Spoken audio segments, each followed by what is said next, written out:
नमस्कार दोस्तों। आज की कहानी मम्मी जी बहू के मायके से सिर्फ लेंगे ही या कुछ देंगे भी।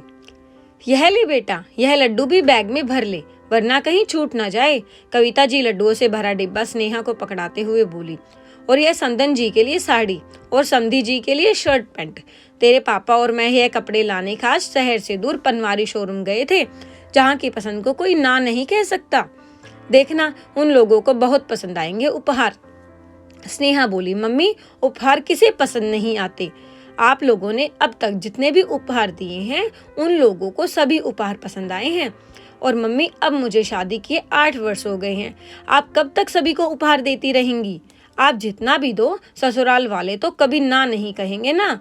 ऊपर से आप हर ठंड में मुझे देसी घी गोंद से बने यह लड्डू खाने के लिए मायके बुलाती हो। मुझे तो जी भर के खिलाती हो, मगर एक डिब्बा भरकर मुझे ले जाने भी देती हो। आपको कितनी बार बताया मैंने राजीव को मीठा पसंद नहीं है, इसलिए आप बार बार मुझे लड्डू ले जाने मत दिया करो। ससुराल वालों को तो कभी नहीं लगता कि उन लोगों ने भी बेटी ली है यहाँ से। उन लोगों का भी तो आप लोगों के लिए कुछ तो फर्ज बनता है, मगर इन 8 सालों में सिर्फ आप लोगों को ही वहाँ के लिए फर्ज निभाते देख रही हूँ, इसलिए कह रही हूँ अब बस बहुत हो गया माँ। आप और पापा यहाँ अकेले रहते हो, पापा भी अब बूढ़े हो गए हैं, कब तक मेहनत कर पाएंगे। अब आप लोगों के पास जो भी है उसे बचा कर रखो। यूं व्यर्थ मेरे ससुराल वालों पर उड़ाने की कोई जरूरत नहीं है, क्योंकि मैं यह बात अच्छे से जानती हूँ कि कभी आप लोगों के लिए कुछ करने की बारी आई तो मेरे सास ससुर कभी आगे नहीं आएंगे।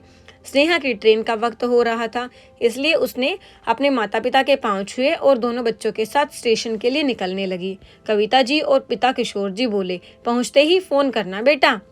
स्नेहा ने प्यार से दोनों को देखा और रिक्शा चल पड़ी। स्टेशन पर पहुंचकर देखा तो ट्रेन लगी हुई थी। स्नेहा और दोनों बच्चे ट्रेन में चढ़ गए। ट्रेन में बैठने के बाद दोनों बच्चे बोले, मम्मा नानी के घर बहुत मजा आता है। हम लोग तो आकर नानी के घर कितने दिन रहते हैं, मगर नाना नानी कभी हमारे घर रहने क्यों नहीं आते। स्नेहा निरुत्तर हो गई और सोचने लगी, माँ पापा कहाँ बेटियों के घर रहने आते हैं, बस बेटियों को अपने घर बुलाते हैं और साथ जाते समय देते हैं ढेर सारा सामान, ढेर सारी दुआएं और ढेर सारी मायके की यादें, जो एक बेटी के जहन में सालों तक बसी रहती हैं, भुलाई नहीं भूलती। जैसे जैसे ट्रेन चलने लगी, खिड़की की सीट पर बैठी स्नेहा की आंखों में आंसू छलक पड़े। मायके का शहर रफ्तार से पीछे जा रहा था और स्नेहा अतीत में खो गई। माँ पापा की इकलौती संतान स्नेहा को बहुत प्यार से बड़ा किया कविता जी और किशोर जी ने। उसकी परवरिश में कोई कमी नहीं रखी थी। दोनों ने मिलकर खूब धूमधाम से शादी कराई गई थी स्नेहा की राजीव से। स्नेहा मायके में इकलौती संतान होने के कारण स्नेहा के ससुराल वाले यह बात भली भांति जानते थे कि स्नेहा के मायके में जो कुछ भी है सब राजीव और स्नेहा का ही है। इसी बात का फायदा उठाने लगी स्नेहा की साथ शुभांगी जी। शुभांगी जी जानती थी जब भी स्नेहा मायके जाती है कविता जी स्नेहा को भर भर कर सामान देती थी। साथ शुभांगी जी के लिए भी साड़ी और खाने पीने का सामान देती थी। शुभांगी जी स्नेहा से कहती, बहू तुम्हारी माँ के हाथों से बने अचार की बात ही अलग है, ऐसा अचार मुझसे नहीं बनता। तुम साल भर का अचार अपनी माँ से बनवा कर ले आना। बहू तुम्हारी माँ बहुत स्वादिष्ट लड्डू बनाती है। कविता जी से मिलने पर शुभांगी जी उनके तारीफों के पुल बांधते रही। आपके हाथों में तो स्वाद है, आप जो भी भेजती हैं सभी को बहुत पसंद आता है। लास्ट टाइम आपने जो कपड़े भेजे थे मुझे और आपके समधी जी को बहुत पसंद आए। स्नेहा की माँ कविता जी वैसे भी हाथ की धनी थी, वे संदन जी को बहुत मान देती थी, इसलिए हर बार कुछ न कुछ बनाकर भेज देती थी। स्नेहा को अपनी माँ के लिए बहुत बुरा लगता। माँ यहाँ अकेली इतनी मेहनत करती थी, यह देखकर स्नेहा का मन जरूर भारी हो जाता, मगर सास को ना नहीं बोल सकती थी। और माँ तो अपनी बेटी के ससुराल वालों के लिए जान भी हाजिर कर देती हैं। दरअसल माँ का दिल अपनी बेटी के लिए कुछ ऐसा ही होता है। उन्हें कहाँ दिखता है कि बेटी के ससुराल वाले उनका फायदा उठा रहे हैं। एक दिन स्नेहा रसोई में काम कर रही थी कि उसे याद आया कि सास से पूछ ले कि वे खाने में क्या खाएंगी, क्योंकि सुबह से बोल रही थी शाम को कुछ हल्का खाना खाने का मन है। जैसे ही स्नेहा उनके कमरे के दरवाजे पर पहुंची, उनकी हंसी सुनकर रुक गई। शुभांगी जी अपनी बहन माया से बातें कर रही थी और कह रही थी, अरे माया, अपने राजीव की शादी से तो हमें नफा ही नफा हुआ है। एक तो स्नेहा उनकी इकलौती बेटी, स्नेहा के मायके में पैसा भी बहुत है तो सब कुछ राजीव का हुआ ना। और दूसरा स्नेहा की माँ साल भर का अचार हो या कभी मूंग दाल की बड़ी तो कभी साल भर के आलू के चिप्स तो कभी ठंड के लड्डू कुछ ना कुछ भेजती ही रहती हैं। जब से राजीव और स्नेहा की शादी हुई है, यूँ समझ मेरा काफी पैसा बच रहा है। समदन जी साल में 1 या 2 साड़ी मेरे लिए भिजवा देती हैं। ऊपर से साल भर का अचार, चिप्स, बड़ी वह सब भी भेजती हैं, जिससे मेरी मेहनत बच जाती है और इन सब चीजों को बनाने के लिए लागत भी नहीं। वह तो इतनी खरी सोना है कि माया उन्हें जैसा ही पता चलता है कि कोई स्नेहा के मायके से उसके ससुराल के शहर आने वाला है तो बढ़िया सा साथ देखकर उसके साथ कुछ न कुछ भिजवा देती हैं। तू भी तेरे छोटू के लिए ऐसी ही लड़की ढूंढना जिसके घर में आने से नफा हो, नुकसान नहीं। लड़की मायके में अकेली हो और मायका पैसे वाला हो तो बेचारे अपनी इकलौती बेटी और उसके ससुराल वालों के लिए जान न्यौछावर करते हैं। यह बोलकर दोनों बहनें हंस पड़ी। बच्चों की गर्मी की छुट्टियां होने वाली थी। शुभांगी जी बोली, स्नेहा तुम मायके कब जाने वाली हो? स्नेहा बोली, मम्मी जी इस बार मैं देरी से जाऊंगी, माँ पापा गाँव गए हुए हैं। शुभांगी जी बोली, अरे हाँ मैं तो भूल गई थी।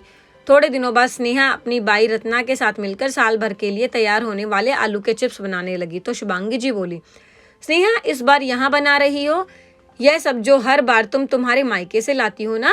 हाँ मम्मी जी, माँ हर साल अकेले कितनी मेहनत करके बनाती हैं। इस बार माँ गाँव गई तो आलू के चिप्स, बड़ी और अचार सब यहीं बनेगा और मैं यहाँ से मेरी माँ के लिए भी ले जाऊंगी, इसलिए ज्यादा मात्रा में बना रही हूँ। शुभांगी जी को यह सुनकर गुस्सा आया। वे तिलमिलाकर बोली, बहू अब यहाँ के लिए बना रही हो तो कोई बात नहीं, मगर तुम्हारे मायके भी यहीं से ले जाओगी? स्नेहा भी तपाक से बोली, मम्मी जी वह जरूरी है जो इतने साल से आप लेते आ रहे हैं। मम्मी जी बहू के मायके से सिर्फ लेंगी ही या कभी देंगी भी? जिस तरह हमें खाना आता है उसी तरह खिलाना भी तो आना चाहिए। शुभांगी जी बोली, बेटी के ससुराल वालों का फर्ज होता है यह सब करना और उनको खुश रखना। वे लोग हमें इतने सालों से खुश रख रहे हैं, तभी तो हम तुम्हें यहाँ खुश रखते हैं।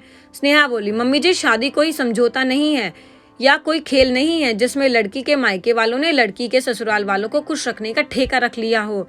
यह एक ऐसा बंधन है जहां दो अजनबी रिश्ते आपस में जुड़ते हैं और दोनों का फर्ज होता है एक दूसरे को खुश रखना। मेरी माँ इतने सालों से सभी के लिए कुछ न कुछ भेज रही है, तब तो आप बड़ी खुश रह रही थी, मगर जैसे ही इस साल मैंने यहाँ से देना चाहा तो आप पहले साल में ही रोने लगी। अगर उन्होंने बेटी दी है तो आपने भी तो बेटी ली है। क्या आपने कभी सोचा कि वे दोनों वहाँ अकेले रहते होंगे? आपने कभी उन्हें अपने घर आने का न्योता दिया? थोड़े दिन ही सही, वे आकर यहाँ रहे नहीं ना। मम्मी जी आप सिर्फ ले सकती हैं, देने की भावना बिल्कुल भी नहीं है। शुभांगी जी कुछ ना बोली और इस बार स्नेहा अपनी मम्मी के घर अपने हाथों से बना के चीजें लाई। कविता जी बोली, बेटा इन सब की क्या जरूरत थी? मगर इस बार स्नेहा का दिल कर रहा था कि वह अपनी माँ को आराम दे। ट्रेन के हॉर्न से स्नेहा की तंद्रा टूटी और उसकी नजर उस लड्डू के डिब्बे पर पड़ी जो माँ ने इस बार फिर से दे दिए थे। स्नेहा ने इस बार पक्का निश्चय कर लिया था कि वह मायके से सिर्फ लेगी नहीं, वह देगी भी, और अभी तभी कुछ लेगी जब तक पहले कुछ दे ना दे। आखिर इतने सालों से अपने माता पिता को अपने ससुराल वालों के लिए करते देखते आई है। माँ तो माँ होती है, वह यह नहीं देखती कि बेटी के ससुराल वाले कुछ देते हैं या नहीं, वह तो बस देती जाती है, निस्वार्थ भाव से बस देती चली जाती है।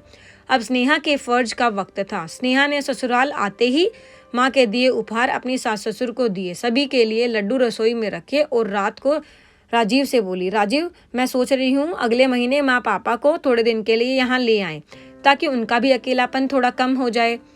राजीव बोला, हाँ स्नेहा क्यों नहीं, तुम फिक्र मत करो, मैं उन्हें लेने चला जाऊंगा।